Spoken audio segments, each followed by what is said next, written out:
General Bipin Rawat, the Chief of Defence Staff, Mr. Arun Ramchandani, the co-chair for FICCI's Defence and Aerospace Committee, our eminent participants, the members of SAMDeS and our esteemed mentors, distinguished guests, ladies and gentlemen. It is indeed a distinct honor for me to accord a very warm welcome to General Bipin Rawat and indeed all of you for this e-symposium on catalyzing defense exports. At the very outset, I would like to thank Mr. Dilip Shenoy, the Secretary General FICCI, for organizing this e-symposium in collaboration with the Society for Aerospace, Maritime and Defense Studies, or SAMDeS, as the knowledge partner. One of the objectives of SAMDeS is to assist in developing and sustaining an indigenous defense ecosystem to meet Indian requirements with Indian solutions. It is therefore our endeavor to wholeheartedly support the Honorable Prime Minister's vision of atmanirbharta by promoting atmanirbharta and swadesikaran, self-reliance and indigenization in defense production and defense exports.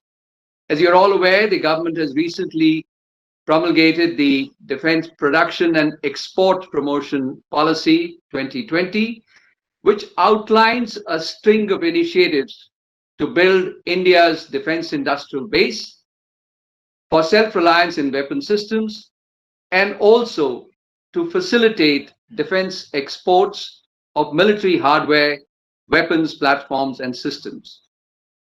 This policy would open up avenues for capacity building and capability enhancement as part of military diplomacy initiatives to further enhance defense cooperation among armed forces of friendly countries. In order to fully implement the Honorable Prime Minister's vision of Sagar, or security and growth for all in the region, we would need to draw up a comprehensive defense cooperation plan clearly outlining the scope for defense exports so that India can emerge as a net security provider in the region. One of the avenues which have been identified for defense exports is naval shipbuilding. And this is an area where India has made tremendous strides in self-reliance and indigenization, resulting in the transformation of the Indian Navy from a buyer's navy to a builder's navy. It would make every Indian very proud to learn that today we have nearly 50 ships and submarines under construction for the Indian Navy in Indian shipyards, both public and private. And these range from aircraft carrier to frigate, destroyers, and submarines. Our shipyards have also constructed offshore patrol vessels and patrol boats for countries like Sri Lanka, Seychelles, Mauritius, and our littoral neighbors. One of the unique initiatives suggested by SAMDeS is to have a joint collaboration program for a common offshore patrol vessels project to be designed and constructed in India in collaboration with our littoral neighbors. One of the aims of this e-symposium is also to identify smart strategies for energizing defense exports, and some of the initiatives where SAMDeS could play a role include branding of Indian defense products, which are slated for exports. And to achieve this, we would need to strengthen the coordination and integration between the triangle of the Indian defense export, the ecosystem, which comprises the design and development agencies such as the DRDO, the production agencies, both public and private, including the MSMEs. And here we will have to provide a level playing field, keeping the interest of the private sector in mind. And the third leg of the triangle would be the user.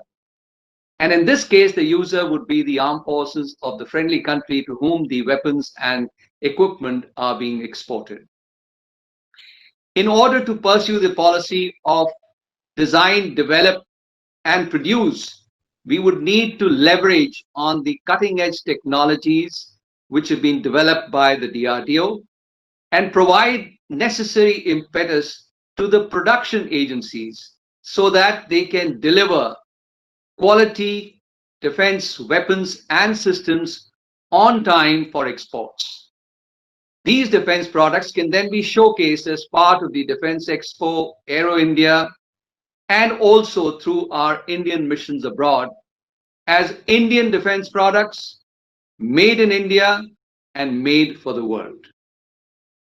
We would also have to look into the procedures for defense export, which would need to be streamlined on the lines of foreign military sales, suitably adapted to Indian conditions, and also in keeping with the MOD procedures. Also have the options available for line of credit for sovereign governments on favorable terms.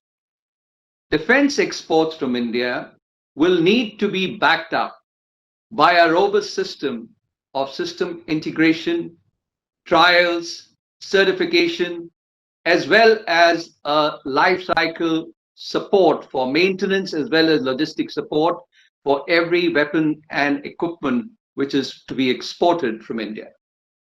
I am sure that the enriching presentations as well as the vibrant deliberations during this conference will provide some path-breaking suggestions to further enhance the credibility of brand India and also of the Made in India stamp of defense exports and enable India to emerge as a major manufacturing hub as part of the global defense value chain. Thank you and Jai Hind.